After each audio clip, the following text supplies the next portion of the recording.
ప్రజలు బీజేపీపై ఉన్న నమ్మకంతో 3 రాష్ట్రాల్లో పట్టం కట్టారని ఆ పార్టీ ఏపీ అధ్యక్షులు పివిఎన్ మాధవ్ అన్నారు. మమతా బెనర్జీ నేతృత్వంలోని టీఎంసీ రౌడీ పరిపాలనకు ప్రజలు అంతం పలికారని, బెంగాల్ ప్రజలు ఇచ్చిన తీర్పుపై దేశవ్యాప్తంగా హర్షాతిరేకాలు వ్యక్తమవుతున్నాయని తెలిపారు. ఒక సంకేతం ఇచ్చే విధంగా ప్రజలు ఎక్కడ కూడా నీతి నిజాయితీ అలాగే నిర్భరంగా నిలబడే నాయకులకి గెలిపిస్తారనే దానికి ఈరోజు తమిళనాడు వెస్ట్ బెంగాల్ ఎన్నికలే తార్కాణం. ఆ విధంగా ఈ యొక్క విజయం మాకు మరింత ఉత్సాహాన్ని ఇస్తుంది.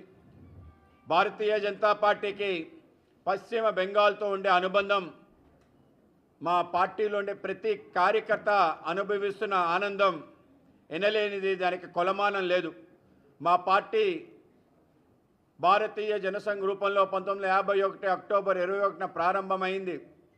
నేటికి 75 సంవత్సరాలు పూర్తవుతున్న సందర్భంలో ఎవరైతే మా పార్టీ వ్యవస్థాపక అధ్యక్షులున్నారో డాక్టర్ శ్యామ్ ప్రసాద్ ముఖర్జీ గారి యొక్క ఆత్మ ఇవాళ ఆనందంతో మునిగి తేలుతుంటుంది. ఆ విధంగా డాక్టర్ శ్యామ్ ప్రసాద్ ముఖర్జీ గారి త్యాగం, బలిదానం ఇవాళ నిజమైన నివాళి వెస్ట్ బెంగాల్లో గెలుపు ద్వారా రావటం జరిగింది.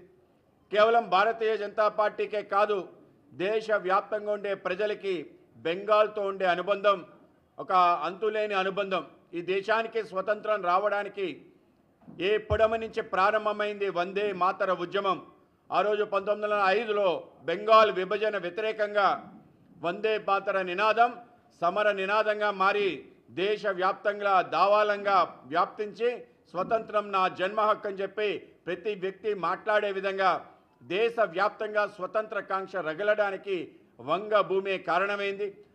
ఆ విధంగా వంగభూమిలో బంకిం చంద్ర చటర్జీ రాసిన ఆ యొక్క వందే మాతరానికి నేటికి 150 సంవత్సరాలు పూర్తవటం, అలాగే ఆ ప్రాంతంలో నడియాడిన నేతాజీ సుభాష్ చంద్రబోస్ నేతృత్వంలో జరిగిన ఆజాద్ హింద్ ఫౌజ్ పోరాటం కారణంగా మనకి స్వతంత్రం రావటం జరిగింది. అలాగే భారతదేశానికి సంబంధించిన ముఖ్యమైన మన ధర్మం హిందూ ధర్మాన్ని పైన ఆత్మ విస్మృతి చెందిన యొక్క జాతిని ఆత్మని తిరిగి పునఃప్రతిష్ఠించడంలో స్వామి వివేకానంద పోషించిన పాత్ర కూడా ఆయనలేనిది. స్వామి వివేకానంద పుట్టిన భూమి, ఆయన నడయాడిన భూమి, ఆయన అక్కడి నుంచి ప్రపంచ వేదికల పైన మన హైందవ ధర్మానికి సంబంధించి అనేక రకాల విషయాలు భారతదేశ పరిచయం విదేశస్తులకు చేస్తే వాళ్ళందరూ ఆయన పాదాక్రాంతమైన అటువంటి ఒక పుణ్యభూమి బెంగాల్. 1941లో భారతదేశ విభజన మళ్ళీ జరగాలి, మత ఆధారంగా విభజన జరగాలి, బాంగ్లా ఏదైతే బెంగాల్ ఉందో పూర్తి స్థాయిలో దేశాన్ని నుంచి విడిపోవాలని ఒక ప్రయత్నం జరిగింది. ఆ యొక్క ప్రయత్నాన్ని అడ్డుకుంటూ డాక్టర్ శ్యామ్ ప్రసాద్ ముఖర్జీ నిలబడ్డాడు. నిలబడి ఏ విధంగా బెంగాల్ మొత్తం కూడా పాకిస్తాన్ అని డిక్లేర్ చేస్తారని చెప్పి ఆయన సమర నినాదం ఇవ్వటం జరిగింది. పెద్ద ఎత్తున పోరాటం చేయడం జరిగింది, వీధుల్లో తిరగడం జరిగింది. బెంగాల్లో హిందువులు అత్యధిక శాతంగా ఉన్నారు. వీరు విభజన చేస్తే దాని కారణంగా ఆ ప్రాంతంలో మత ఘర్షణలు జరుగుతాయన్నారు. ఆయన మాట పెడచెవిన పెట్టే ఒక ప్రయత్నం చేశారు. నోకలిలో మీరు చూశారు, సుమారు 20,000 మంది హిందువులు నరమేధానికి గురయ్యారు. 1946లో డైరెక్ట్ యాక్షన్ బెంగాల్లో ప్రకటన ఇవ్వటం జరిగింది. ప్రకటన ఇచ్చిన తర్వాత దాని వ్యతిరేకంగా ఈ యొక్క డైరెక్ట్ యాక్షన్కి వ్యతిరేకంగా పోరాటం చేసిన నాయకుడు డాక్టర్ శ్యామ్ ప్రసాద్ ముఖర్జీ. ఆ రోజు ఆయన హిందూ మహాసభ నేతృత్వం వహిస్తూ అందరినీ కూడా ఆదుకునే విధంగా ప్రయత్నం చేశారు.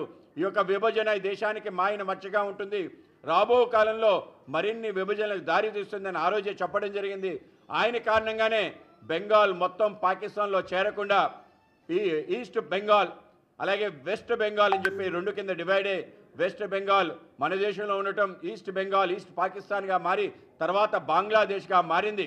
అయితే బంగ్లాదేశ్ ప్రారంభమైన తర్వాత పాకిస్తాన్ ఈస్ట్ పాకిస్తాన్ ఏర్పడిన తర్వాత అనేక మంది హిందువులపై దాడులు, పెద్ద ఎత్తున వలసలు రావటం, హిందువులు ఈ దేశంలో కాందేశకులుగా బంగ్లాదేశ్ బార్డర్లో ఉండటం, అనేక ప్రాంతాల్లో ఒక డెమోగ్రఫిక్ డివిడెంట్ ఏదైతే డెమోగ్రఫిక్ చేంజెస్ వచ్చాయో దాని కారణంగా అక్కడ సామాజిక అసమానతలు అనేక రకాల ఘర్షణలకి దారి తీయటం ఇదంతా చరిత్ర.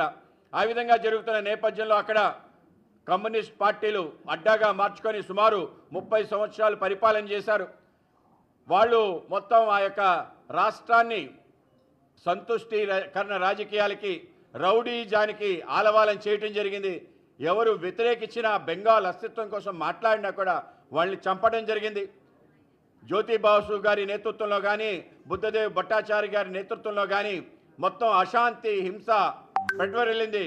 నందిగాం కానీ అనేక రకాల ఇతర ఏవైతే కార్యక్రమాలు ఉన్నాయో ఆ కార్యక్రమాలు వ్యతిరేకంగా పెద్ద ఎత్తున ప్రజల్లో వచ్చిన విప్లవం కారణంగా తృణమూల్ కాంగ్రెస్ ఆ రోజు అధికారం రావటం జరిగింది. మమతా బెనర్జీ నేతృత్వంలో అధికారంలో రావటం జరిగింది. కమ్యూనిస్ట్ పాలన అంతమొందించడం జరిగింది. తర్వాత తృణమూల్ కాంగ్రెస్ మమతా బెనర్జీ నేతృత్వంలో సంతుష్టీకరణ రాజకీయాల పరాకాష్ట చేయటం జరిగింది. పెద్ద ఎత్తున అక్కడ విజాతి సిద్ధాంతాన్ని అమలు చేయడం జరిగింది. ముస్లింని సంతుష్టీకరించుకునే ప్రయత్నంతో పాటు చొరబాటుదారులను పెద్ద ఎత్తున తీసుకొచ్చే ప్రయత్నం చేసి మొత్తం బెంగాల్ ప్రాంతం అంతా కూడా అక్కడ అనేక రకాల విషయాలు అతలాకుతలం చేయటం జరిగింది. పెద్ద ఎత్తున ఓటర్ నమోదు చేయడం జరిగింది. ఆధార్ కార్డులు ఇవ్వటం జరిగింది. వాళ్ళకి అనేక రకాల ఆసరాలు ఇచ్చి ఓటు బ్యాంక్గా మార్చుకునే పెద్ద ఎత్తున ప్రయత్నం జరిగింది.